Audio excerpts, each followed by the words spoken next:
Okay. All right. We are live, and we will be getting started here in just a few minutes.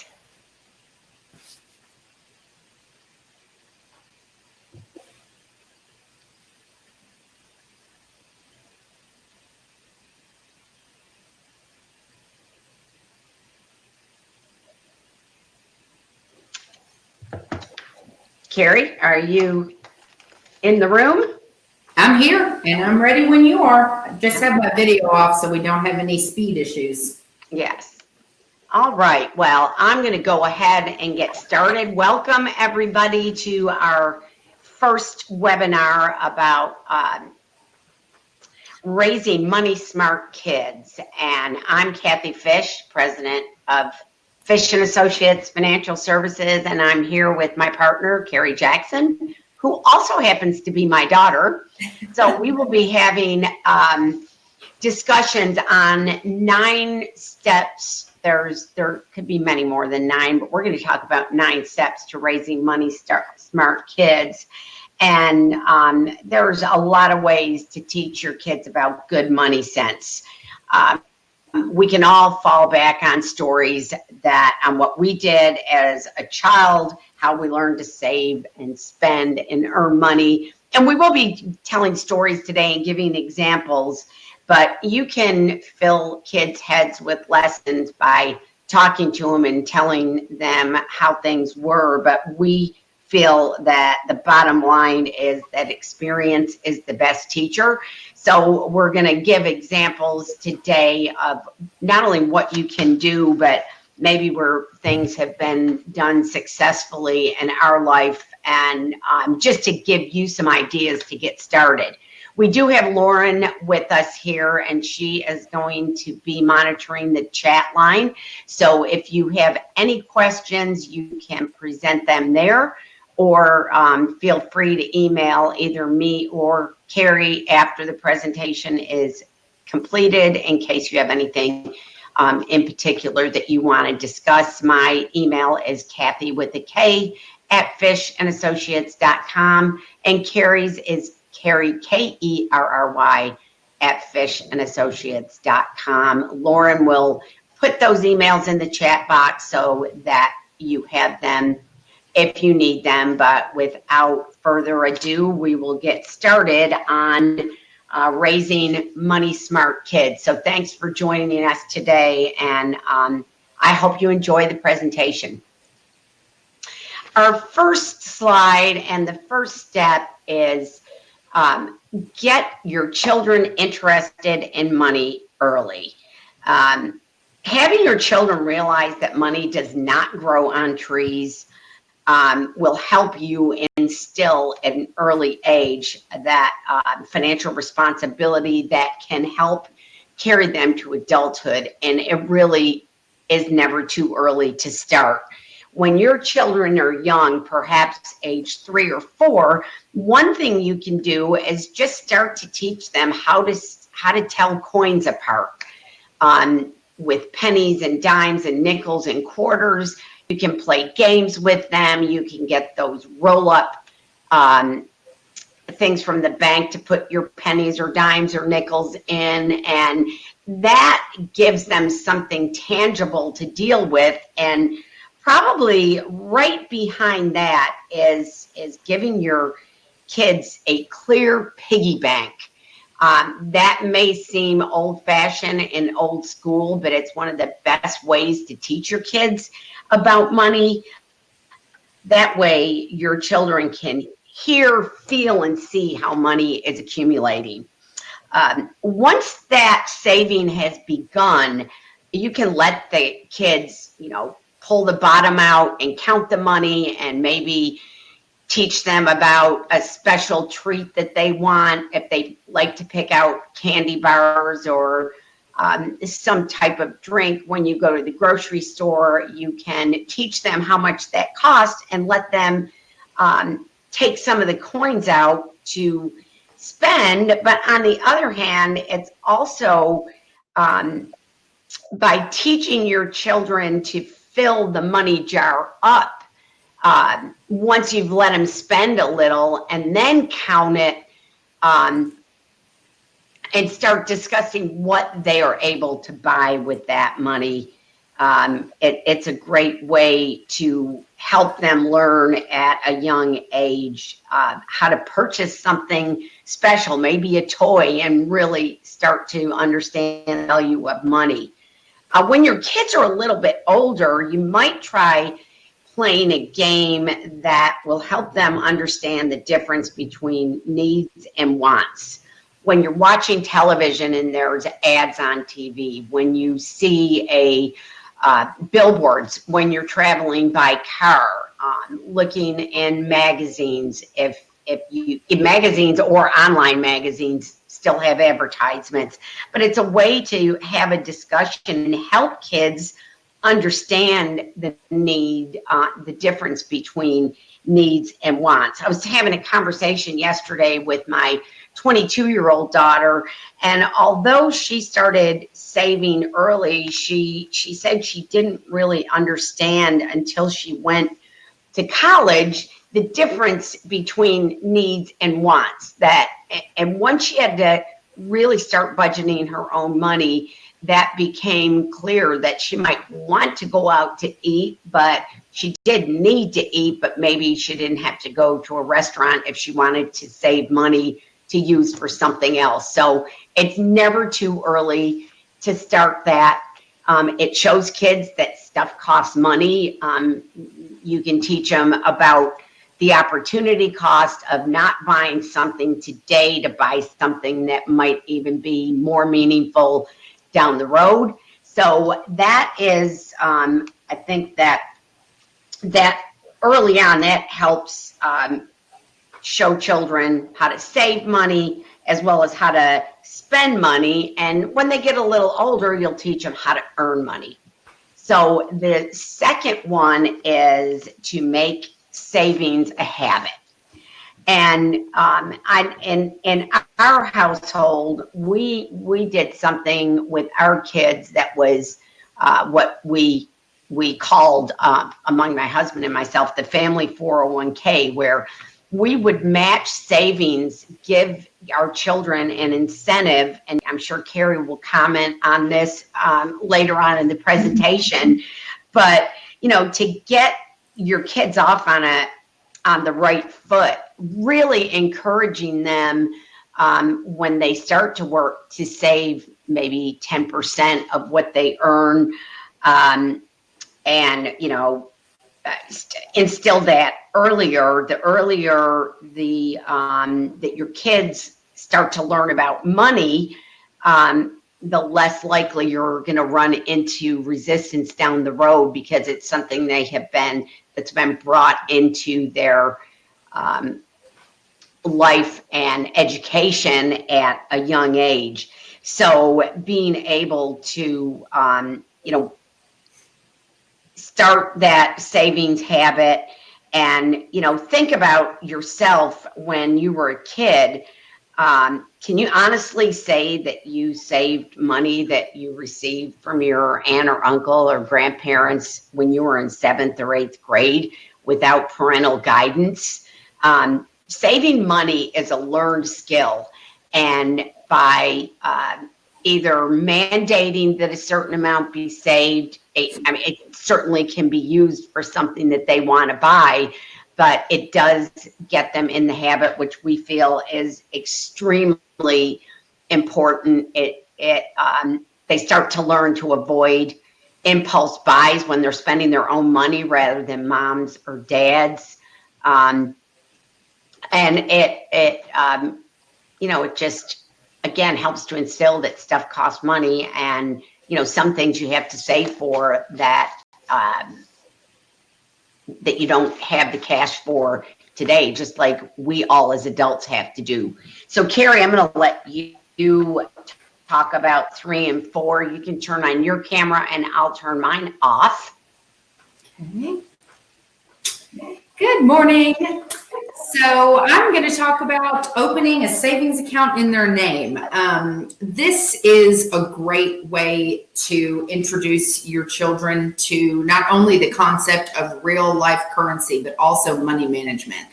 I remember when I was 15 or 16 going into the bank with my mom and having an appointment with the banker at Regions to set up my account and get my checkbook and all that. So I know that probably seems like another maybe old-fashioned idea, but that really stuck with me, almost 20 years later. And I think doing that with your child when it's safe to physically go into banks again without a mask is just a really special thing that you can do with your kids. And it's also a great way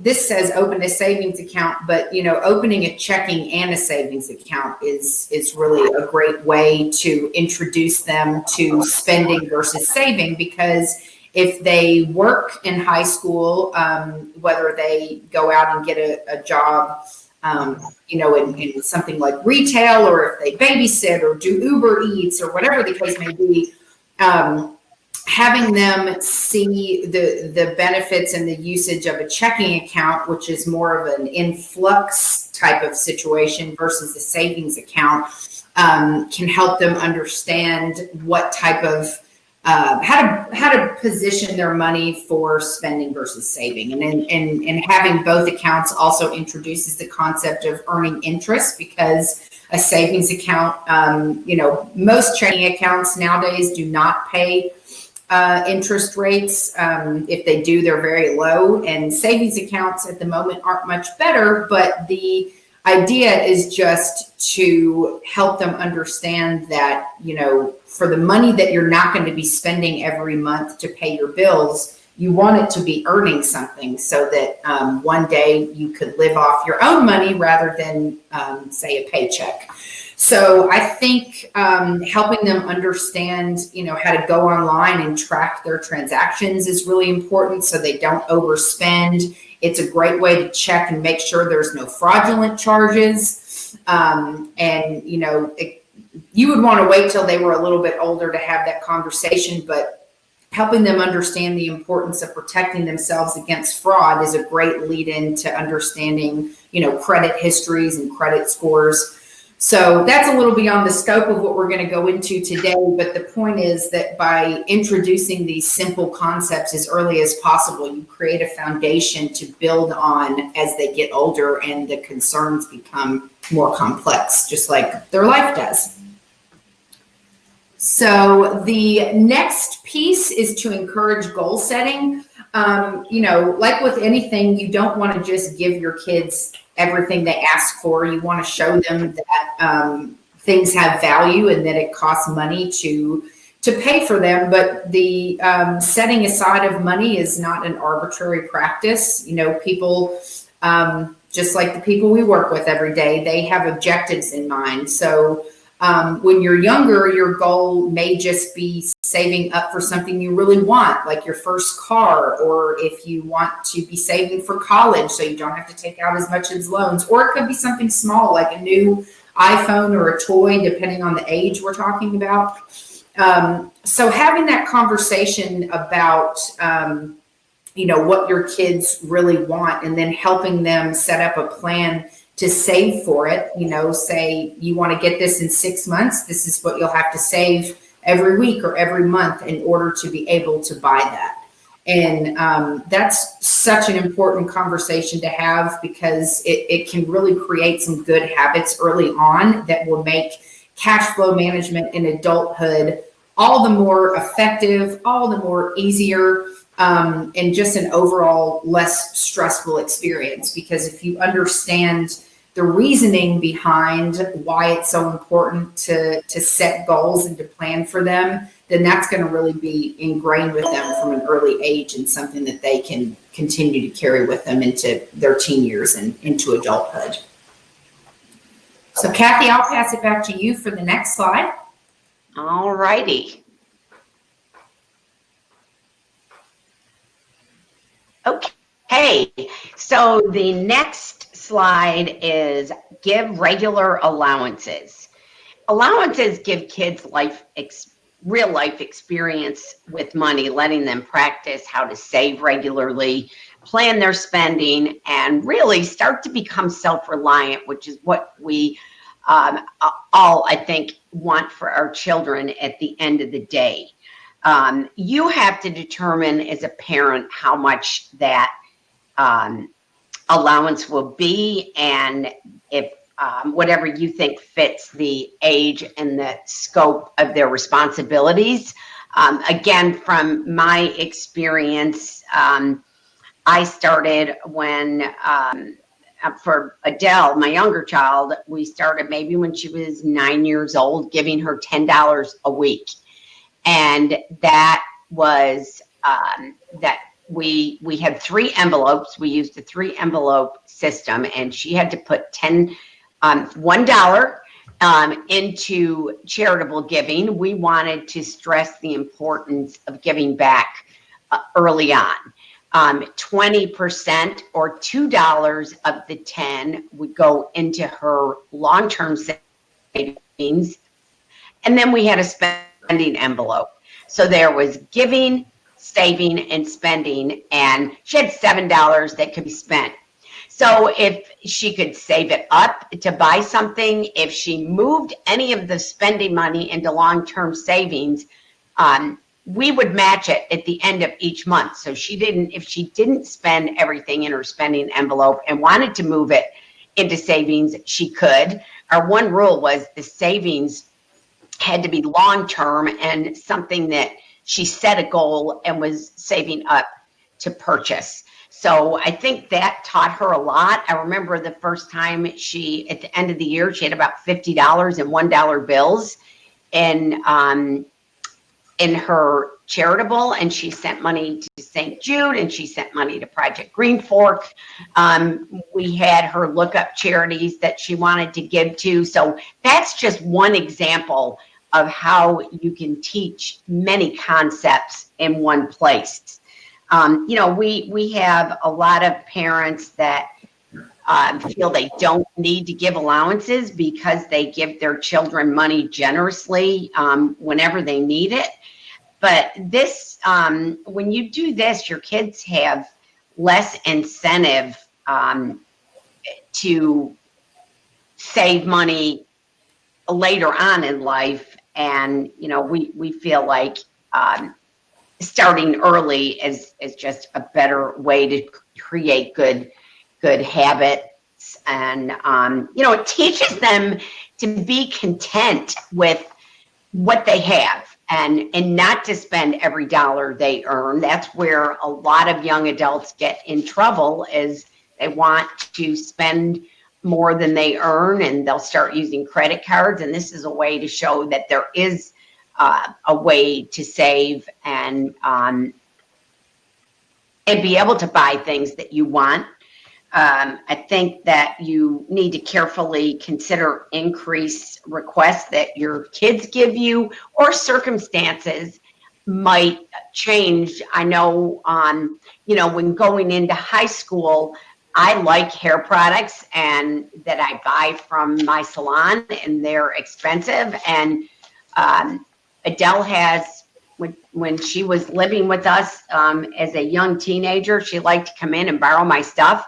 And I decided that she needed to understand the cost of personal items as well. So we gave her an allowance of $100 a month to buy anything that she needed for personal care, whether it was nail polish remover, it's stuff even to toothpaste. What do you need, so that we could get her prepared for what she was going to have to be buying when she went off to college. And hair products was one of them, and she was really realized, wow, they are very expensive. And she started looking for bargains and buying stuff online, getting things 2 for $1. So it really does work in real life. And you don't have to be overly generous with that. We felt like with all the personal items that we were buying for the household, that would be a good budget. And if If she had money left over, again, she might find things on sale and have more at the end of the month to spend on something else. So those were some of the early life lessons through allowances. And I don't know if Kerry has any memories of her getting an allowance as well. But, it's something that changed over time. And when our kids were 16, they were expected to get a part-time job. It's just part of the growing up process. So Kerry, I'll turn it back to you to talk about planning a budget. Okay.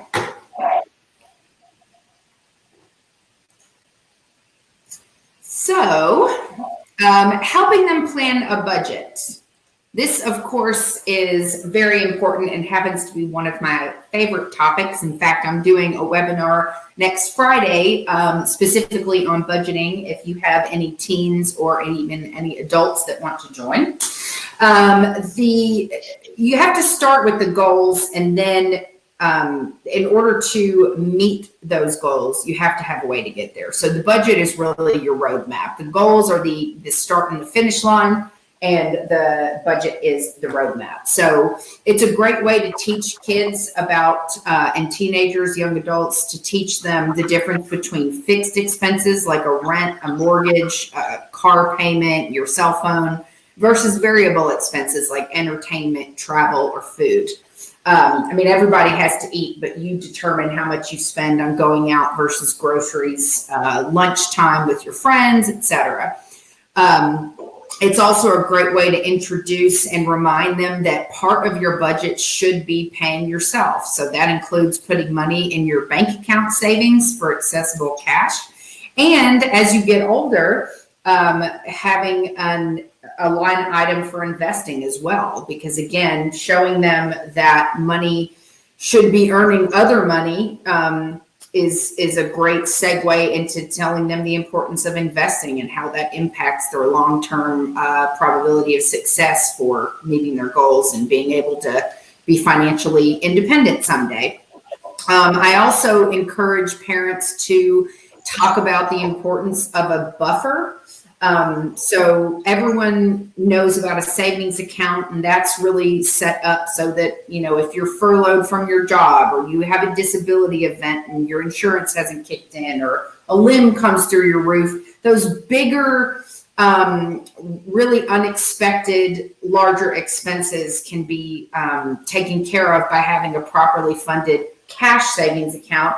But there's all kinds of things that can come up month to month that you may not have in your budget, but nonetheless have to be paid for. So having that buffer or that unaccounted cash flow piece is really important. And the younger you talk to kids about that, the better, because that will help them continue to live below their means when it comes to managing their cash flow. And it will help them to be prepared if they forget about a birthday or a holiday or something that they only have to pay for every couple months, and they'll have that room without having to go onto a credit card or touch the savings account. Kathy, I will pass it back to you. All righty. So now we're already on number 7, encouraging money earning ventures. So to help your children earn money beyond their weekly allowances, we suggest that you help them find creative ways to make money. This can be prior to being able to get a job at age 16. It could be the lemonade stand, selling baked goods at on the street to your friends, to neighbors, at a neighborhood event. Dog walking, if your kids love dogs, this is a great way to offer. Maybe there's some elderly people in the neighborhood that would love to have a person to help them out that may not be able to do these things anymore. It could be gardening work, babysitting,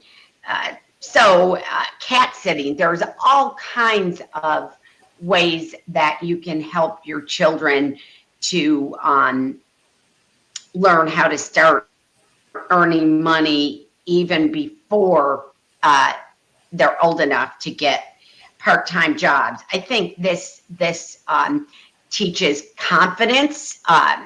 If you can go out and talk to neighbors about how you're trying to earn money, that's a good skill for when you go and apply for jobs. It teaches independence, that you do have the means within your just within your own skills. I remember Carrie, when she was young and would go stay up at at her grandparents' house in upstate New York. One time my father told her he'd give her a penny for every pine cone that she cleaned up in the backyard, and I think she collected 300. Is that right, Carrie? That's right. I was excellent at it. Yes, and I remember when Adele was in high school, she's always been in theater, and she found a babysitting job for a child that loved singing Broadway musicals, and Adele would just go over there and sing and dance with him and keep him entertained so that the mother could get some work done around the house. So look at what your kids' talents and interests are, and you can help them create that environment to be able to make some extra money. And certainly once they get old enough, babysitting has become very lucrative since I was growing up. I know, Carrie, you made good money babysitting for kids, and Adele did as well. More than minimum wage in many cases. So that is, I think, encouraging money earning ventures from early on with parental oversight in some cases is a great way to teach your children about money. So Carrie, we'll go to number 8 as we wrap this up. We only have 2 more to go. All right, so show them the effects of inflation. This one is really important as well. I always talk about in my budgeting workshops about the difference in movie prices and gas from when I was in high school to now, which it probably doesn't seem that long ago given my impossible youthful good looks. But even in, 18 years, the price of a movie ticket has nearly tripled from what I paid, and gas is definitely, close to tripled as well. So I think it's a great conversation to have with your kids. If you take them to a movie, or they go with you to get gas, or to get a cup of coffee, to ask them what they think the cost of that particular good or service was 5, 10, 15 years ago, and get them to guess. And then by helping them understand how price changes over time, and that's why it's so important for your money to keep pace with the increasing cost of goods and services, is so important. And that the younger you start, the bigger advantage you have. So, I think it can be an easier concept to explain than people might think, but it's certainly an important one that you need to find a way to communicate and to remind them again and again. Because if they're not paying for everything themselves, that might not be something that they think of very often, but that's where you can really come in and help remind them that inflation does exist, and that's why saving and earning interest in a bank account and investing your money when you're able are such important concepts. Kathy, I'll pass it back to you to wrap her up. All right. So as we close, the most important thing that we can do at whatever level we're able to is to give your kids a head start.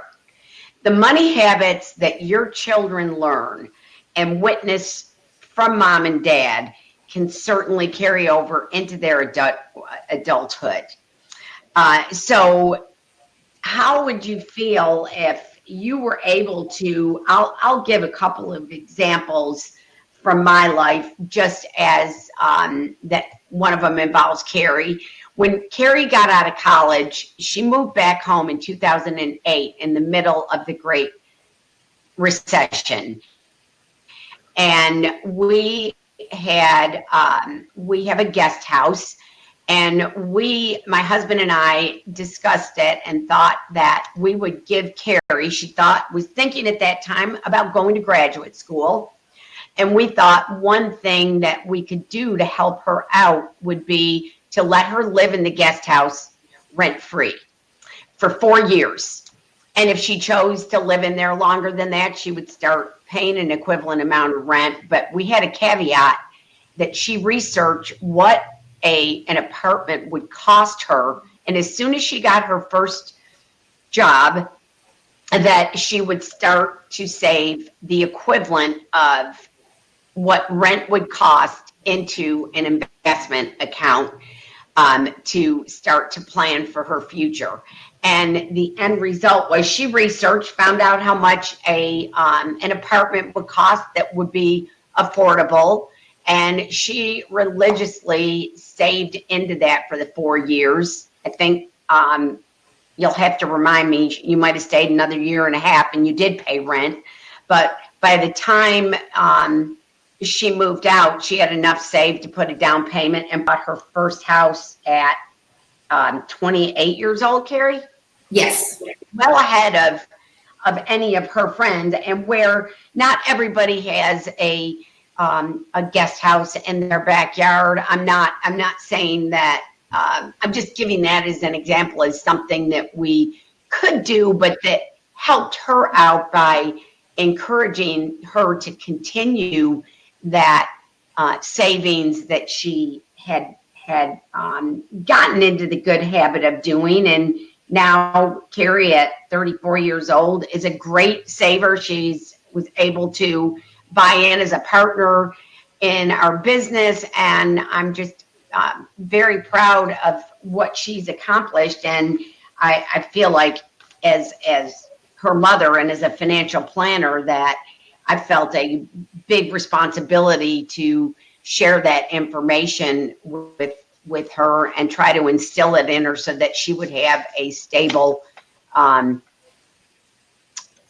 life and get into the habits to make sure that she was taken care of. And the same thing I was talking to my younger daughter, Adele, yesterday, and she said that the savings and matching that we encouraged her to do have allowed her to go places. That she went to Chicago for a summer and took classes at Second City, and she was able to stay with one of our friends and help babysit for their new child as a way to get paid. And she said it was such a relief to have saved enough that she knew she had the spending money that she needed and didn't have to worry or put things on credit cards. She had saved the money in advance. So no matter what you're able to do anything towards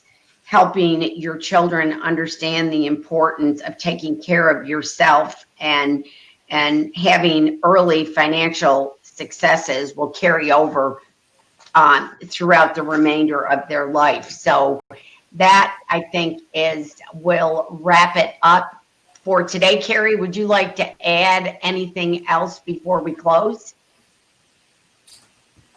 I would just add that, I think Kathy's examples show that the earlier you start, the more impressive your children will be. No, I'm just kidding. I just think my sister and I both remember money lessons from every age. And so I think that we're, testaments to the fact that if you start young and that you relate to them in ways that they can understand, that those habits will be formed and it will stick with them long term. And it really does make a huge difference.